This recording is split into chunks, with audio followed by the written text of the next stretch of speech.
আচ্ছা, জীবনে কখনো কোনো মৃত ব্যক্তিকে গোসল করিয়েছেন? যদি কখনো সুযোগ হয় তাহলে সেই মৃত ব্যক্তিকে গোসল করাবেন। তখন খুব কাছ থেকে দেখবেন মৃত মানুষের দেহটা কতটা অসহায় লাগে, মৃত্যুর পরে মানুষের দেহ কতটা ভয়ের কারণ হয়ে দাঁড়ায়।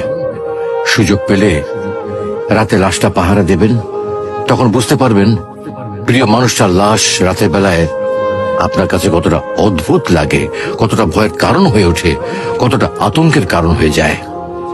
সুযোগ পেলে মৃত ব্যক্তির শরীরে একটু হাত লাগিয়ে কিছুক্ষণ তার স্পর্শ নেবেন। আপনি তখন উপলব্ধির সুযোগ পাবেন এই পৃথিবীতে বিশাল প্রভাব প্রতিপত্তি মৃত্যুর পরে কতটা নির্যাতনের রূপ নেয়। সুযোগ পেলে আপনজনদের লাশ কবরে নামাবেন খুব আগ্রহ নিয়ে। শেষবারের মতো মৃতদেহের মুখটি একবার দেখার চেষ্টা করবেন এবং বারবার উপলব্ধি করার চেষ্টা করবেন এই মৃতদের সাথে অনন্তকালের যাত্রার পথে এটাই আপনার জীবনের শেষ দেখা। সুযোগ পেলে মাঝে মধ্যে কবরস্থানে গিয়ে নীরবে কিছুক্ষণ দাঁড়াবেন। এরপর মনে মনে চিন্তা করবেন জীবনের লাভ ক্ষতির হিসাব।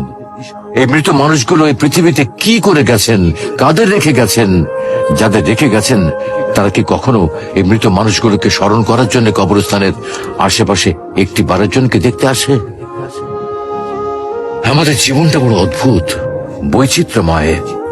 আমরা এর জন্য ওর জন্য, ধন সম্পদের জন্য, ঐশ্বর্যের জন্য, বাড়ি গাড়ি টাকা পয়সার জন্য কত মায়া দেখাই, আগ্রহ দেখাই, আরো চাই আরো চাই আমাদের। অথচ এই জীবনে আমরা মৃত্যুর কথা না ভেবে, পরকালের জবাবদিহির কথা না ভেবে কিভাবে আরো সম্পদ অর্জন করতে পারি সেই চিন্তায় বিভোর থাকি। হায় রে জীবন, এখনো সময় আছে, ফিরে আসুন মহান রবের দিকে।